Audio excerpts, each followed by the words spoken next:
अस्सलाम वालेकुम dear learners, how are you all? Hope you are doing well. So आज की ये वीडियो है ADA part 1 private regular students जिनके अभी पेपर्स होने वाले हैं, जिन्होंने 2023 में एडमिशन लिया था और अभी दिसंबर में उनके एक्सपेक्टेड हैं पेपर्स होने। उनका ये गेस्ट पेपर है पॉलिटिकल साइंस का, जो कि उर्दू में कहते हैं सियासियत। ठीक है, अब आप देख सकते हैं इस पेपर में मैंने ग्रीन कलर से कुछ वर्ड्स मार्क किए हैं। ये हैं आपके टॉपिक के नेम्स। आपका जो पेपर आता है उसमें सवाल हमेशा हर साल घुमा के दिया जाता है ताकि आप कंफ्यूज हों, और आप लोग कंफ्यूज हो जाते हैं। इसलिए मैंने आपकी आसानी के लिए टॉपिक नेम को ग्रीन से मार्क कर दिया है ताकि आप जब अपनी बुक खोलेंगे उसका इंडेक्स में ये वाले टॉपिक देखेंगे तो आपको आराम से मिल जाएंगे। बस वो टॉपिक पूरे पूरे याद करने हैं। पेपर में भी आपने जस्ट सिर्फ वो टॉपिक के नाम देखने हैं और बस वो जो आपने बुक से याद किया है वो उठा के लिख के आ जाइएगा। 20 नंबर का सवाल होता है, नॉर्मल सवाल जो होता है, तो इसके लिए कम से कम 4 पेजेस आपने लिखने हैं। कम से कम 8 से 10 हेडिंग होनी चाहिए, और अगर इतनी हेडिंग नहीं है आपकी बुक में तो फिर अगर कम हेडिंग है तो हेडिंग के नीचे का मटेरियल थोड़ा सा ज़्यादा होना चाहिए। ठीक है, तो ये था आपका एक कन्फ्यूजन के कितने नंबर का सवाल में कितना हेडिंग होनी चाहिए, कितने पेजेस का होना चाहिए। और जो नोट होता है वो 10 नंबर का एक होता है। ठीक है, नोट आप तकरीबन 2 से 3 पेजेस का कर सकते हैं, उसमें हेडिंग ज़रूरी नहीं है। अगर हेडिंग लगाएं तो भले ही आप लगा लें, 5-6 हेडिंग बहुत होती हैं कम से कम। लेकिन अगर बिना हेडिंग के भी आपको वो टॉपिक आता है तो आप अपने वर्ड्स में भी 2 से 3 पेजेस लिख सकते हैं। ठीक है, नोट इसलिए दिया जाता है, नोट वाला सवाल, ताकि जिनको कोई सवाल समझ नहीं आ रहा, आपको 5 सवाल करने होते हैं पेपर में, अगर वो पेपर में आपको सवाल नहीं आ रहा, कोई से सवाल, कोई से 4 आ रहे हैं और 5वां सवाल आपको कुछ समझ नहीं आ रहा, तो अगर नोट के टॉपिक आपको आते हैं, पता है वो टॉपिक का कॉन्सेप्ट क्लियर है, तो आप अपने वर्ड में भी 2 से 3 पेजेस लिख सकते हैं, पैराग्राफ वाइज लिख सकते हैं, हेडिंग भी ज़रूरी नहीं है, तो आपको नंबर मिल जाएंगे और आपका 5वां सवाल भी अटैम्प्ट हो जाएगा। ठीक है, तो इस तरह से होता है नोट। आपको 4 नोट दिए जाते हैं, उसमें से कोई 2 करने होते हैं। तो अभी हम सवाल की तरफ चलते हैं, और सवालों में भी आपने सिर्फ टॉपिक्स को याद रखना है। ठीक है, टॉपिक्स पढ़ने। पॉलिटिकल साइंस का जो सब्जेक्ट होता है वो थोड़ा सा ड्राई होता है, थोड़ा सा आप लोगों को समझ नहीं आता, मुश्किल लगता है, लेकिन अगर इसको समझ के पढ़ेंगे तो कुछ भी मुश्किल नहीं है। अगर ये टॉपिक्स आपको नहीं समझ आते, अपनी बुक की वर्डिंग मुश्किल लगती है, तो यूट्यूब पे ये टॉपिक लिखें, आपको ढेर वीडियोस मिलेंगी, उसमें हर तरह से आपको इंग्लिश में, उर्दू में आसान तरीके से हर तरह से आपको समझाया हुआ है वो टॉपिक। तो आप वो आराम से उसमें से अपना कॉन्सेप्ट क्लियर कीजिए और फिर आप खुद अपने वर्ड्स में भी लिख सकते हैं। ज़रूरी नहीं है बुक के मुश्किल तरीन वर्ड्स आप याद करें। अगर आपको वो कॉन्सेप्ट समझ आ गया है, क्लियर हो गया है, तो फिर आप अपने वर्ड में भी उसको आसान लिख सकते हैं। ठीक है, बस हेडिंग का ध्यान रखिएगा, हेडिंग वही हो जो बुक में है तो ज़्यादा बेहतर है। अपनी तरफ से हेडिंग को छेड़िएगा नहीं, क्योंकि हेडिंग ही ज़्यादातर चेकिंग में यूज़ होती है, यानी चेकर जो है वो हेडिंग को ही देखता है। ठीक है, अंदर का मटेरियल भली जो भी हो, बट हेडिंग अगर बुक वाली होगी तो आपके नंबर अच्छे मिलेंगे। ठीक है, चलिए मैं स्टार्ट करती हूँ। सबसे पहला सवाल है, discuss the importance of political science as study of state and explain its nature and scope, describe various methods of study of political science. ये सवाल मैंने बहुत आसान करके लिखा है, आपकी बुक में, आपके पास पेपर्स में आप देख सकते हैं, आपको बहुत घूमे हुए सवाल आए हैं। कोई ना कोई यहाँ स्टेटमेंट दी हुई होती है कि बताएं कि जो पॉलिटिकल साइंस है वो एक स्टेट की स्टडी है या नहीं है, इस तरह का सवाल आता है। बट एक्चुअली उसमें आपको नेचर, स्कोप और इम्पॉर्टेंस ही लिखनी होती है और मेथड ऑफ स्टडी ही लिखनी होती है। यही 4 चीज़ें लिखनी होती है, चाहे सवाल कुछ भी आए। आप पास 10 ईयर्स के सारे क्वेश्चन 1 देख लें, एक जैसा ही आंसर होगा, सबका एक ही आंसर बनेगा, ये 4 टॉपिक्स बस। ठीक है, आई होप एक सवाल से ये बात समझ आ गई होगी कि मैं टॉपिक पे क्यों एम्फसाइज कर रही हूँ। उर्दू वालों को भी मैं पढ़ के बता देती हूँ। इल्म सियासत के मुतालिक की रियासत से मुतल्लिक़ अहमियत पर बहस कीजिए और इसकी नौइयत और वसअत बयान कीजिए। इल्म सियासत के मुतालिक के मुख्तलिफ़ तरीक़ेकार को बयान कीजिए। ठीक है, नेक्स्ट है, Marxism is less a political theory and more an economical theory, critically comment.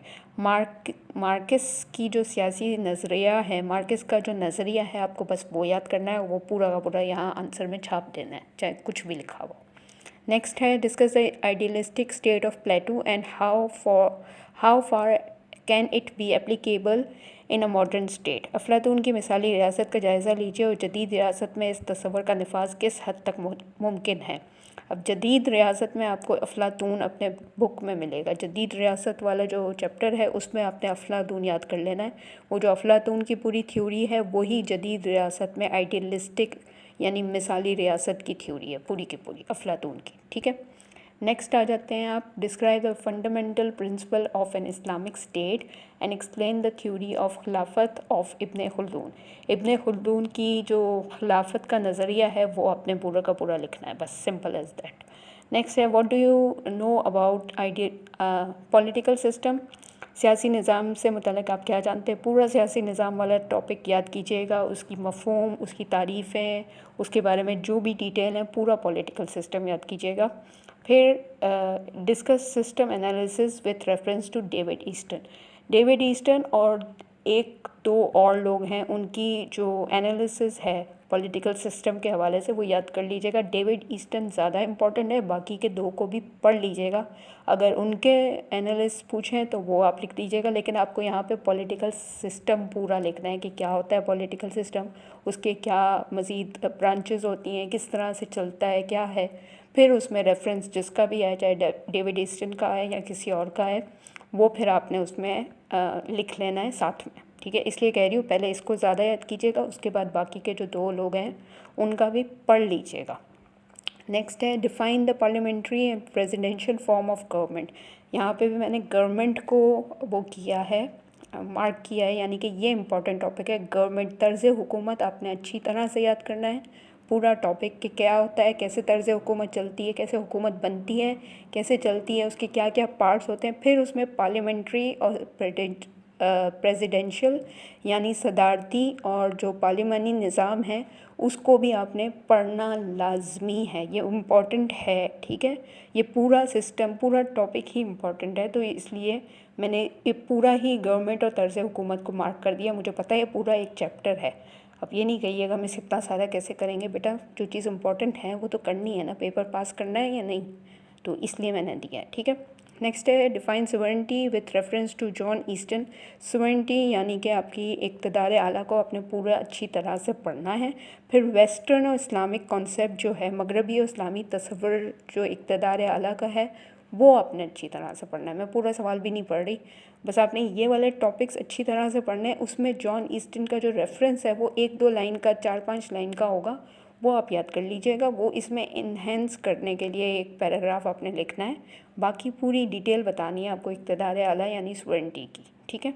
और वेस्टर्न और ईस्टर्न में क्या फ़र्क है और क्या है उसमें, क्या मतलब क्या क्या चीज़ें उसमें इंक्लूड हैं, वो सब लिखना है। नेक्स्ट है, व्हाट इज़ डेमोक्रेसी। इसमें भी आपने डेमोक्रेसी को अच्छी तरह से पढ़ना है और डेमोक्रेटिक सिस्टम किस तरह से चलता है, यानी जमहूरी और जमहूरी निज़ाम किस तरह से चलता है, जमहूरियत क्या है और जमहूरी निज़ाम का पूरी तफसील आपने लिखनी है, ठीक है।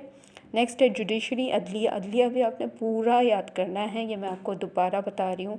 सवाल चाहे जो भी आए आपने बताना है अदलिया क्या है, अदलिया में कौन कौन से उसके हिस्से होते हैं, मुकन्नना और दूसरे जो होते हैं वो वाले सारे मिक्स एंड मैच करके कि उसके ये 2-3 पार्ट्स हैं, फिर इनकी क्या ज़िम्मेदारियाँ हैं, इनके क्या फ़राइज़ हैं, इनके क्या इख्तियारात हैं, ये सब पढ़ना है, ठीक है। और यही आंसर आएगा, चाहे सवाल जैसा भी आए, आपने लिखना यही है जुडिशरी में, ठीक है। नेक्स्ट है, what do you know about political parties. सियासी जमातों के बारे में आप क्या जानते हैं और उनका क्या किरदार होता है, उनकी क्या ज़िम्मेदारियाँ होती हैं, वो किस तरह से इलेक्ट होते हैं, किस तरह से वो फिर अपना जमात का सिस्टम चलाते हैं, वो सब आपने याद करना है, ठीक है। पूरा टॉपिक बता रही हूँ मैं। नेक्स्ट, अब ये नोट्स वाला भी पूरा टॉपिक ही समझ लीजिए, तो ये आप याद कर लीजिएगा, अगर टाइम मिले, नहीं तो फिर सवाल ही बहुत है। नेक्स्ट है नेशनल एंड नेशनलिटी, कौम और कौमियत।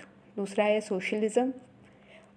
सोशलिज़म को उर्दू में भी शायद सोशलिज़म ही कहते हैं, मुझे नहीं पता, मैंने गूगल से ट्रांसलेट किया तो मेरे पास यही आया, आपके बुक में पता नहीं क्या नाम होगा, देख लीजिएगा, ठीक है।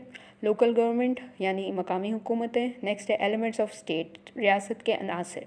ये सवाल में भी आता है रियासत के अनासर और टॉपिक में भी, इसमें नोट में भी आता है, तो इसको एज एन टॉपिक पूरा का पूरा पढ़ लीजिएगा। ये था आपके most important topics, most important question कह लें या टॉपिक कह लें। बात एक ही, अगर कुछ भी समझ में ना आए तो आप मुझसे पूछ सकते हैं, मेरा नंबर यहाँ मेंशन है। व्हाट्सएप ग्रुप मेरा बने हुए हैं, अलग अलग ग्रुप, अलग अलग सब्जेक्ट के ग्रुप हैं जहाँ पे आप लोग ऐड होते हैं, दूसरे मेंबर्स भी आपकी हेल्प कर लेते हैं। कुछ नहीं समझ आ रहा, कुछ आंसर नहीं मिल रहे, तो आप वहाँ ज्वाइन करके आप कुछ भी पूछ सकते हैं और एक दूसरे की हेल्प कर सकते हैं। तो उसका लिंक मैं डिस्क्रिप्शन में डाल दूँगी और ये वीडियो ज़्यादा से ज़्यादा लोगों को शेयर करें ताकि बाकियों की भी हेल्प हो सके, क्या पता उनकी दुआ से आपका पेपर अच्छा हो जाए, ठीक है। नेक्स्ट वीडियो के साथ मिलती हूँ, अपना ख्याल रखिएगा, अल्लाह हाफ़िज़।